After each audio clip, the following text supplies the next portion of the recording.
লাঞ্ছিত হোক, এটা কোনোভাবেই কাম্য না। আমরা এটা করতেই দেবো না কোনোভাবে। এটা নিয়ে আমি মাপ চাইছি তো, সাংবাদিক সমিতির ভাইদের কাছে মাপ চাচ্ছি। আপনারা এটা নিয়ে আর কোনো কথা বলেন না, আপনাদের কাছে আমরা ক্ষমা চাওয়াই দিচ্ছি। আমাদের যদি কারো ভুল হয়ে থাকে আমরা বলে দিচ্ছি। ওকে,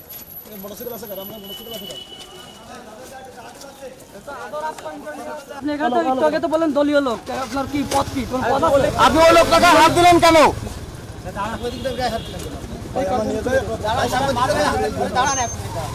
দাঁড়ান ভাই, দাঁড়ান একটু পরিচয়টা নিয়ে নিন।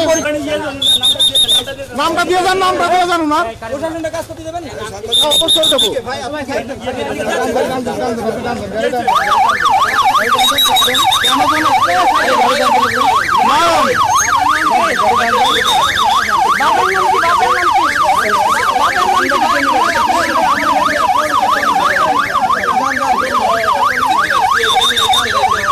আমাদের ৬ নম্বর দহাকলা ইউনিয়ন পরিষদের চেয়ারম্যান আবু মোতালেব তরফদার এবং ১ নম্বর ওয়ার্ডের ইন্দ্রা গ্রামের ইউপি সদস্য জাকারিয়ার বিরুদ্ধে বিজেপির ১০ কেজি চাল আত্মসাতের প্রতিবাদে যারা তালিকাভুক্ত ছিল সেই তালিকাভুক্ত সদস্যরা মানববন্ধন করছিল এবং সেই মানববন্ধনের শেষ পর্যায়ে এসে সংবাদকর্মীদের উপর একটি হামলা শুরু করে।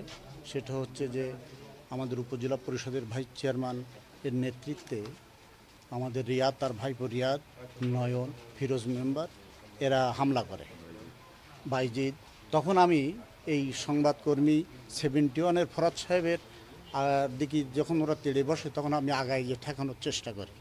তখন উপজেলা পরিষদের ভাইস চেয়ারম্যান জনাব আব্দুর রউফ সাহেব এসে তখন অতর্কিতভাবে আমার উপরে হামলা করে এবং আমাকে তখন কিল এবং ইট দিয়ে আমার মাথায় একটা বাড়ি মারে এবং আমাদের ছোট ভাই শামচু একেও তারা মারপিট করে। সেই কারণে আজকে আমি আহত হয়েছি। আমরা হসপিটালে আমরা চিকিৎসাধীন অবস্থায় আমরা চিকিৎসা নিয়েছি। আমরা চাই যে সংবাদকর্মী তাদের উপরে যেভাবে ন্যাক্কারজনক একটি হামলা এবং আমাদের উপরে, আমি একটি কলেজের অধ্যক্ষ, আমি এখানকার সুশীল সমাজের মানুষ, সেই কারণে আমি এই তাদের সাংবাদিক কর্মীদের উপর হামলা হচ্ছিল বলেই আমি আগায় যে ঠেকানোর চেষ্টা করেছি। তখন তারা আমার উপরেও তারা হামলা করেছে। আমরা চাই এর একটি দৃষ্টান্তমূলক শাস্তি হোক এবং একটা এর বিচারের আওতায় আসুক।